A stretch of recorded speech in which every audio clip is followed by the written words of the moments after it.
네, 우리가 사무엘상을 계속 보고 있습니다. 어찌 보면 사무엘은 하나님이 하시면, 우리 하나님이 하시면 한 명만 남아도 승리한다는 믿음을 가지고 있는 거예요, 사무엘은.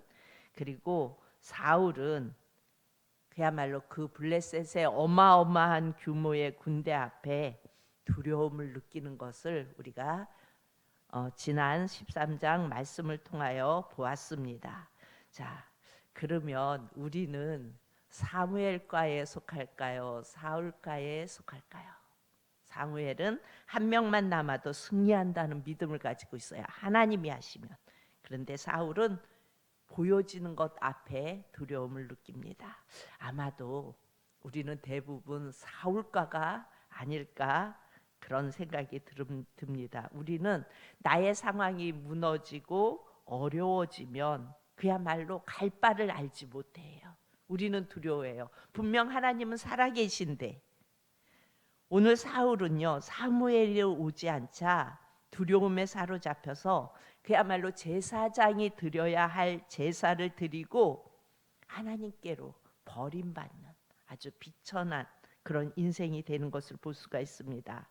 여기에는요, 제사를 잘못 드려서 버림받은 것이 아니에요. 사울이 제사를 잘못 드려서 버림받았나? 우리는 이 말씀을 보면서 그런 생각을 할 수 있는데, 제사를 잘못 드려서 버림받은 것이 아니라 우리에게 주시는 우리에게 말씀하시는 더 큰 뜻이 여기에 있습니다. 13절에 뭐라고 말씀하세요? 그리하였더라면, 이렇게 말씀하세요. 하반절에 여호와께서 이스라엘 위에 왕의 나라를 영원히 세우셨을 것이거늘. 그러니까 하나님 말씀에 명령에 순종하였더라면 사울의 나라를 이스라엘 위에 영원히 세우셨을 것이거늘, 이 말이에요. 그리하였더라면. 그런데 14절 지금은 이렇게 말씀합니다. 지금은 왕의 나라가, 이제는 왕의 나라를 하나님이 무너뜨린다는 겁니다. 하나님의 말씀에 순종하지 않은, 하나님의 뜻을 몰랐던 그 사울의 나라를 무너뜨린다는 겁니다. 그리고 하나님이 뭐라고 말씀하세요? 14절에 하나님의 마음에 맞는 사람을 구해서, 하나님의 마음에 맞는 사람을 구해서 백성의 지도자로 삼겠다고 말씀하십니다. 왜 사무엘을 기다리지 못한 일이 이렇게 하나님의 진노를 살까? 그럴 수도 있잖아요. 대적은 쳐들어오고 그 규모는 어마무시하고 사무엘은 정한 길이 있었어요. 오겠다고 한 약속한 날이 있었어요. 근데 그 날에 오지 않아요. 그러니까 불안한 사울이 제사를 드렸던 거예요. 그런데 여러분, 여긴 메시지가 있습니다. 하나님은요, 사람을 세워서 하나님의 뜻을 이루시기에 하나님의 뜻을 알고 우리는 살아가야 하는 존재들이에요. 여러분, 하나님은요, 우리를 어떤 전쟁, 폭염, 올여름에 폭염이 대단했죠. 지진, 뭐 여러 가지 상황으로 고통받으라고, 너희 고통받아봐, 그러고 우리를 창조하지 않으셨다는 거예요. 우리는 이 제약 세상을 살아가면서 때로는 돈이 없을 때도 있고, 그렇죠? 돈 때문에 고통당할 때도 있고, 자식을 잃을 때도 있고, 또 내 육신이 병들 때도 있고, 여러 가지 상황 속에 우리는 처할 수 있어요. 그러나 우리는 이런 상황 속에서 왜 하나님은 내게 이런 고통을 주시지? 왜 하나님은 내게 이런 아픔을 주시지? 이렇게 생각한다면 그것은 하나님을 모르는 겁니다. 여러분, 하나님은요, 하나님의 형상을 닮은 우리를 창조하실 때 하나님은 꿈을 꾸셨어요. 어떤 꿈을 꾸셨을까요? 하나님과 유일하게 대화하며, 우리 인간을 하나님의 형상대로 아주 존귀하게 만드실 때에는 하나님이 유일하게 우리와 대화하기 원하셨어요. 마음을 나눌 수 있는 피조물로 우리를 만드셨어요. 하나님과 교제하며 찬란한 영광 속에 살 그 인간, 그렇게 함께할 인간을 꿈꾸면서 우리 하나님은 우리를 창조하신 거예요. 그런데 그것이 잘못되어서 하나님과 교제하는 것을 버리고 사단이 하나님처럼 될 수 있어, 하나님이 약속하시고 언약하신 그것을 하나님처럼 될 수 있다는 그 속삭임에 어떻게 해요? 넘어가 버려요. 그리고 결국 내가 하나님이 되려고 하다가 타락함으로 죄의 구렁텅이에 들어가 잘 보지도 못하고, 누구를 보지도 못해요? 하나님을 잘 보지도 못하고 그 음성을 듣지도 못하고 감각이 무뎌져서 하나님의 뜻이 무엇인지도 모르는 이런 처량한 신세가 되어진 거예요. 우리는 하나님이 계획하지도 않은 죄의 바이러스를 그냥 받아들였어요. 하나님은 이것을 계획하지 않으셨어요. 그런데 하나님의 형상대로 지음받은 우리는 하나님처럼 된다라는 그 말의 속임수에 그냥 받아들여요. 그럼 우리는 그러겠죠. 그거 받아들이지 않게 하시지 왜 하나님은 받아들일 수 있는 존재로 만들었을까? 여러분, 하나님이 우리를 로봇으로 만들지 않고, 로봇은 다 프로그램 짜여 놓은 대로 움직여가요. 그런데 하나님은 우리를 자유의지를 주시고 우리를 교제할 수 있도록, 하나님과 교제할 수 있도록 만들어 놓았는데, 그것을 가지고 가장 이 인간이 먼저 한 것이 뭐예요? 사단에게 수동드는 일을, 그러니까 사단의 그 게임에 순종하는 일을 가장 먼저 했어요. 이렇게 타락하니까 인간이 하는 짓이 어떻게 돼요? 형이 동생을 쳐 죽여요. 창세기 1장 2장에서 하나님의 그 아주 빛난 창조가 나오고 3장에서는요 하나님이 그만 선악과를 먹어요. 그리고 4장에 가서는 형이 동생을 쳐 죽여요. 그러니까 죄로 타락한 인간은 그때부터 어떻게 돼요?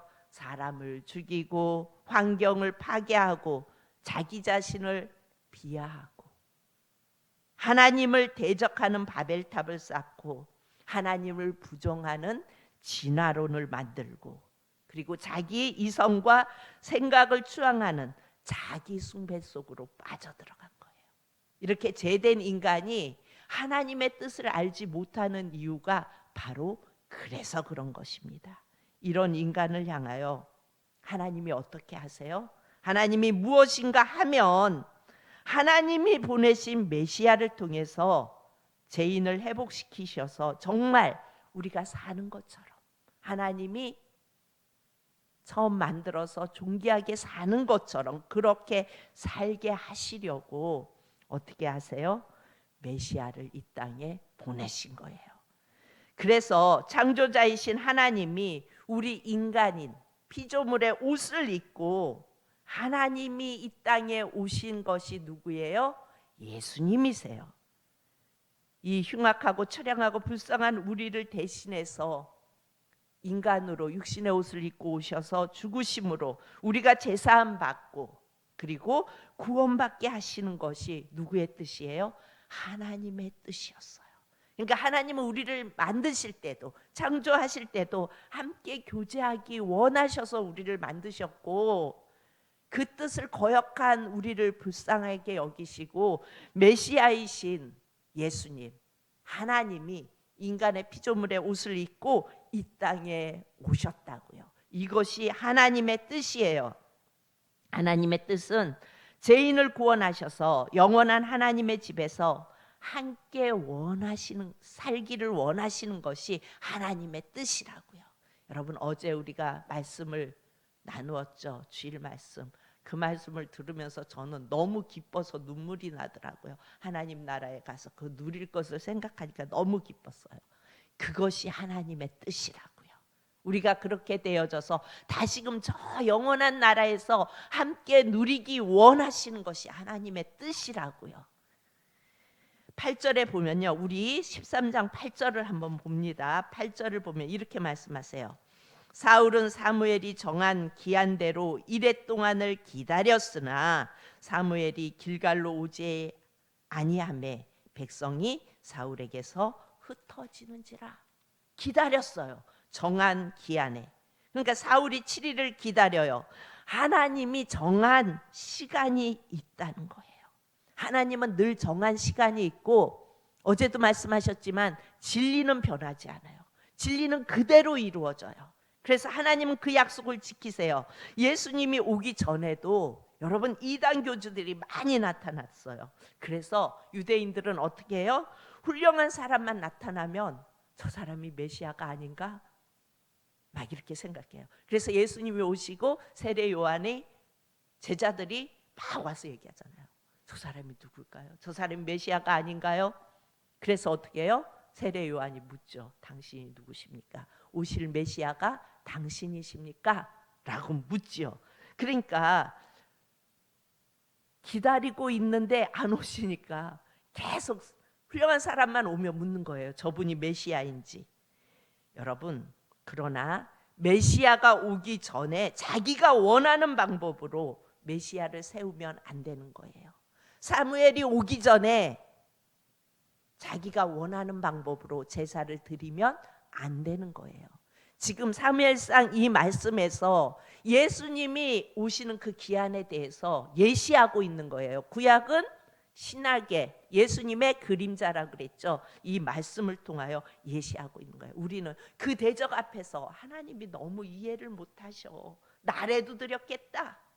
우리는 이 말씀을 보면서 표면적으로 보면 그렇게 생각하잖아요. 그래, 또 엄청난 대적 앞에 두렵고 떨리고 올 기한 동안 오지 않는 사무엘은 오지 않고, 그러면 나래도 드렸겠다.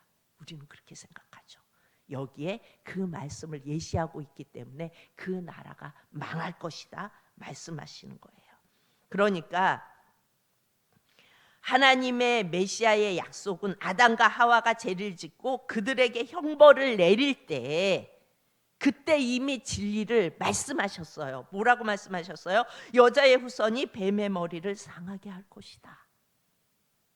도대체 몇천 년 전에 하신 약속이에요. 여러분, 그때 약속한 메시아가 우리가 알기로는 2000년 전에 저 유대 땅에 오셨어요. 너무 늦게 오시는 거예요. 그러면 이 여자의 후손이 뱀의 머리를 상하게 할 것이다. 그리고 2000년 전에 예수님이 오셨으면 4000년이란 세월이 흘러간 거예요. 4000년까지 기다리면서 좀 똑똑하고 괜찮은 사람만 나타나면 저분이 메시아가 아닐까? 메시아가 아닐까? 이러고 기다렸던 거예요. 그러니까 인간이 너무 힘들고 어려운 상황에 몰리면 어떻게 해요? 자꾸 자기가 원하는 메시아를 자꾸 세워요. 그러나 하나님이 세우지 않는 그 메시아를 받아들이면, 재림 예수님, 다시 오실 예수님, 그런데 어떻게 해요? 대한민국에 벌써 온 예수들이 많잖아요. 적그리스도들이. 그들은 그냥 그렇게 세워요. 그런데 그들을 향하여 뭐라고 말씀하세요? 반드시 오늘 말씀처럼 왕의 나라가 길지 않을 것이다 말씀하세요. 반드시 망한다고 말씀하세요. 그러니까 내가 그리스도라고 말하고 이만희 뭐 장길자 하나님의 교회 이런 인생들, 거기에 몰려가 있는 자들은 다 망할 것이다 말씀하십니다. 우리는 하나님이 보내신 메시아를 붙잡고 있는지 점검하셔야 돼요. 또 아직도 내 자아를 붙잡고 있는지, 아니면 내가 좋아하는 그 무엇을 붙잡고 있는지 우리는 점검하셔야 합니다. 만약에 하나님이 보낸 메시아가 아닌데 내가 믿음 생활하면서 그것을 붙잡고 있으면 오늘 말씀처럼 망하는 겁니다. 메시아를 기다릴 때까지 기다려야지 중간에 장난질하는 자들을 싹 다 버림받는다는 그 메시지가 오늘 이 본문을 통해 우리에게 말씀하고 있는 겁니다. 지금 예수님은 하나님 우편에서 다시 오실 준비를 하고 계세요. 그런데 벌써 왔다고 떠들면서 지가 메시아다 하는 정신나간 인생들이 있고, 그 정신나간 인생들에게 몰려간 뭐 4만 몇만 이런 인생들이 있어요. 정말 불쌍하고 안 된 인생들이죠. 그들을 향하여 주님은 말씀하십니다. 싹 망한다고. 예수님이 다시 오시는데 언제 와요? 하나님의 정한 시간에, 하나님의 방법으로 오세요.